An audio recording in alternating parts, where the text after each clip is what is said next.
Chicos, ¿qué tal? Bien, vamos a ver. Hemos estado prácticamente desde que llevamos de confinamiento repasando el ajuste de las reacciones químicas y la formulación, ¿de acuerdo? Tenemos que dar un pasito más. Y ahora vamos a ver cómo a través de esas reacciones químicas se pueden hacer cálculos de gramos, litros, etcétera, con las distintas sustancias que intervienen. Para ello primero vamos a repasar lo que vimos en el tema 1, ¿recordáis? De la ley de las proporciones, etcétera, etcétera.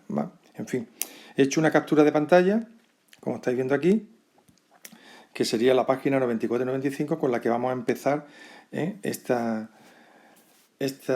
andar, digamos, por las reacciones químicas. Bien, vamos a recordar la ley de conservación de la masa. Ley de conservación de la masa, una ley muy lógica, que ya la hemos explicado 1000 veces. El ejemplo típico, si nosotros estamos cocinando y en una olla, en un cacillo, introducimos 100 gramos de garbanzo y medio litro de agua, al final, si ese cacillo, esa olla está tapada, habrá los 100 gramos de garbanzo y los medio litro de agua. ¿Qué quiere decir? Que la masa de lo que inicialmente echamos tiene que ser igual, evidentemente, a la masa de lo que finalmente sale, independientemente de que los garbanzos estén más duros, los garbanzos estén más blandos o los garbanzos estén completamente destrozados. Los garbanzos tienen que estar allí dentro. Pues bien, eso es lo que Lavoisier en el siglo XVII se da cuenta. Y como es el primero que lo pone por escrito, ha pasado a la historia con la ley de conservación de la masa de Lavoisier, que es simplemente decir que la masa de los reactivos, lo que está a la izquierda de la flecha, tiene que ser igual a la masa de los productos, lo que está a la derecha de la flecha. Con lo cual podemos establecer una pequeña ecuación, ¿de acuerdo? Lo pongo aquí un poquito más grande. La masa de la sustancia A más la masa de la sustancia B tiene que ser igual a la masa de la sustancia C más la masa de la sustancia D. Evidentemente, repito, la masa de lo que hay a la izquierda de la flecha tiene que ser igual a la masa de lo que hay a la derecha de la flecha. La masa 1 tiene que ser igual a la masa 2. Y esa es un poco la filosofía de la ley de Lavoisier. Por lo tanto, ya podemos establecer un sistema matemático, ¿de acuerdo? La segunda ley la estableció Proust y es una ley que también la vimos, una ley matemática, pero lógicamente tenemos que tratar ya de ir evitando las mal llamadas reglas de tres. Aquí no debemos usar, puesto para eso están las leyes de las reacciones y las leyes fundamentales de la química, debemos evitar ya las reglas de tres e ir aplicando la ley. La ley de las proporciones definidas nos dice, como está aquí en el recuadro verde, que en una reacción, la proporción de las masas de las sustancias que reaccionan, reactivos y productos, es fija, independientemente de las cantidades que reaccionen. ¿Qué quiere esto decir? Aquí tenéis el ejemplo. Si yo echo 10 gramos de cobre más 10 gramos de azufre, no se forman siempre 20 gramos de sulfuro de cobre. ¿Por qué? Porque a lo mejor para los 10 gramos de cobre no necesito los 10 gramos de azufre. Efectivamente, si os fijáis aquí abajo, veis que tenemos que por cada 10 gramos de cobre necesitamos 5,04 gramos de azufre. ¿Qué significa eso? Que hemos echado azufre en exceso. Por tanto, para que las reacciones químicas estén bien ajustadas, como ya vimos, la masa del reactivo 1 más justo la masa necesaria del reactivo 2 tiene que ser igual a la masa del producto final. Bien, para eso lo que se hace es lo que se llama la regla de las proporciones múltiples, ¿de acuerdo? Lo vamos a hacer con un ejercicio para que veáis el proceso. Fijaos el ejercicio resuelto, este que tenemos aquí, ¿de acuerdo? Dice, lo voy a copiar ahora en una hoja en blanco, dice, al descomponerse 150 gramos de carbonato de calcio, vamos, ya sabemos la fórmula del carbonato de calcio, inicialmente para este tipo de problemas no hace falta formularlo, ¿de acuerdo? Pero como ya sabemos formularlo, le vamos a poner el carbonato de calcio, 150 gramos. ¿Qué más dice? Dice que se obtienen, al descomponer ese carbonato de calcio, se obtienen 84 gramos de óxido de calcio. Hemos descompuesto 84 gramos de óxido de calcio, que también sabemos formularlo. Insisto, no hace falta formular para hacer este ejercicio inicialmente, pero como ya sabemos formular, pues ponemos la fórmula y se forma cierta cantidad de dióxido de carbono, más cierta cantidad que le vamos a llamar M1 de dióxido de carbono. Pregunta. ¿Qué masa de dióxido de carbono se desprende? Vamos primero al apartado A. me piden la masa de dióxido de carbono que se desprende. Pues evidentemente, si el carbonato de calcio se ha desprendido, se ha descompuesto en óxido de calcio y CO2, pues es evidente que aplicando la ley de Lavoisier que acabamos de comentar, la masa de lo que hay, de los reactivos que hay a la izquierda de la flecha, tiene que ser igual a la masa de los productos, lo que hay a la derecha de la flecha. ¿Y qué hay a la izquierda de la flecha? Hay carbonato de calcio.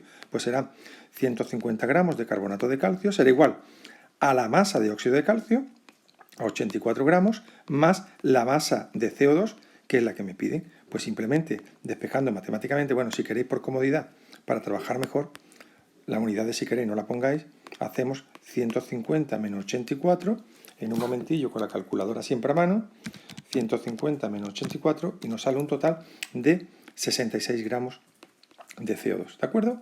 Ese sería el apartado A. ¿Qué nos pide el apartado B? Dice, si se descompusieran 75 gramos de piedra caliza, ¿qué masa de cal viva se obtendría? Si se descompusiera, lo pongo aquí, 75 gramos de piedra caliza, ¿cuánto óxido de calcio se desprendería? El óxido de calcio, esta sustancia, es la conocida como cal viva. Os hago un pequeño comentario, ¿vale? Esto ya forma parte un poco de la culturilla general.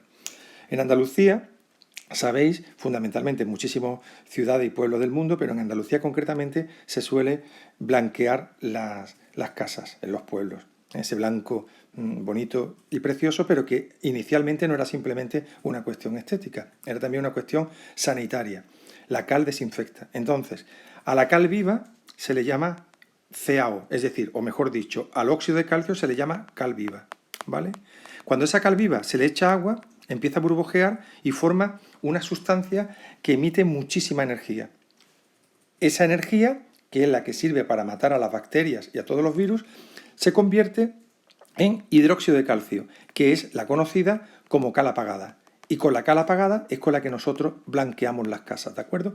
Antiguamente, yo lo he visto, mi generación lo ha visto, hoy día es más difícil verlo, en las casas, en los pueblos, mi abuela, mi chachá, cogían los terrones de cal viva, lo echaban en un perol de metal y le echaban agua y aquello empezaba a burbujear. Era un burbujeo enorme, había que tener muchísimo cuidado porque te saltaba y te hacía una quemadura y se formaba una pasta. Esa pasta, que luego evidentemente se vendían en bolsas, lo que se llamaba la calamina. Niña, ve a comprar la droguería que voy a blanquear. Y íbamos por una bolsa de plástico donde venía una pasta blanca que era la cal apagada, ¿de acuerdo? Pues esas sustancias tienen sus nombres químicos. Bien, pues repito, a la cal viva, lo que se conoce en el mundillo, digamos, de la industria como cal viva, es el óxido de calcio. Y la cal apagada, es decir, una vez que ya le he echado el agua para toda esa energía que tiene el óxido de calcio desprenderla, a eso se le llama cal apagada, ¿de acuerdo? Era simplemente un inciso para ya aprovechar, hombre, y que sepáis un poco el lenguaje. Pues bien, me dicen, si yo descompongo 75 gramos de carbonato de calcio, ¿cuánta cal viva obtengo? Fijaos. Y aquí es donde aplicamos la llamada ley de Proust. Vamos a ver detenidamente cómo se aplica la ley de Proust. La ley de Proust dice que cuando yo combino una sustancia A con una sustancia B para dar una sustancia C, siempre la masa de A partido la masa de B o la masa de B partido la masa de C siempre tiene que ser constante. ¿De acuerdo? Es una relación porque siempre tiene que haber, como ya hemos ajustado, sabíamos que aquí teníamos que poner un numerito y un numerito. Pues bien, siempre que yo divida la cantidad de A entre la cantidad de B, o la cantidad de B entre la cantidad de C, o incluso la cantidad de A en la cantidad de C, tiene que ser constante. ¿Y esto a qué me lleva? Pues esto me lleva a que yo sé que en la primera reacción se combinaban 150 gramos de carbonato de calcio con 84 gramos de óxido de calcio. Pues voy a utilizar esos dos datos, ¿vale? La masa de carbonato de calcio partido la masa de óxido de calcio. ¿Qué tenía? 150 gramos partido 75 gramos. Perdón, he cogido el dato mal, partido 84 gramos. Borro aquí un momento, partido 84 gramos. Y eso me tiene que dar un número, ¿vale? Los gramos se van con los gramos y al dividir 150 entre 84 me salen 1,78. ¿Esto qué implica? Esto lo que implica es lo siguiente. La Proust con esta ley me está diciendo que siempre Que yo mezcle carbonato de calcio y me dé óxido de calcio, repito, siempre que yo eche carbonato de calcio y ese carbonato de calcio se descomponga en óxido de calcio, eche las cantidades que eche, lo haga donde lo haga, aquí, en Pekín, en tu casa, en la mía, siempre tiene que salir 1,78. Siempre. Esto es una ley universal, es una ley constante. Siempre que ustedes, vosotros, mezcléis carbonato de calcio con óxido de calcio, tiene que guardar esta proporción. Si no, esas cantidades no son correctas. ¿Eso a qué me lleva? Pues como me están diciendo que con 75 gramos, ¿cuánto óxido de calcio se puede obtener? Pues yo ahora aplico con esta cantidad, digo, con los 75 gramos que me ha dado el problema, partido la masa de óxido de calcio, me tiene que salir, evidentemente, la relación constante que acabo de calcular. Y simplemente tengo que despejar la masa de óxido de calcio. Lo voy a poner un poquito más a la izquierda, ¿vale? Para no quedarme sin pantalla, ¿vale? Y ahora borro aquí. Entonces, fijaos que simplemente es cambiar la masa de óxido de calcio, la paso que está dividiendo, la paso multiplicando, y el 1,78 que está multiplicando lo paso dividiendo, por lo tanto me queda 75 partido 1,78 será igual a la masa de óxido de calcio. Y eso con la calculadora de nuevo, siempre a mano, para este tipo de ejercicios sería 75 entre 1,78, nos salen un total de 42,13 gramos de cal viva. ¿De acuerdo? Eso sería la segunda parte del ejercicio, como veis, ¿vale? Sin decimales, bueno, el redondeado, tal y cual. Bien, me gustaría, como estamos a viernes, la próxima clase creo que es el martes, ¿vale? Creo que tenéis tiempo suficiente. Me gustaría que analizarais y echaseis un vistazo para entregarlo el martes en la página 95 del libro a los ejercicios 19, 20 y 21, ¿de acuerdo? Que están relacionados con la ley de Lavoisier, ley de conservación de la masa, y la ley de Proust. Pero antes de terminar, hago un pequeño resumen, ¿de acuerdo? Vamos a ver.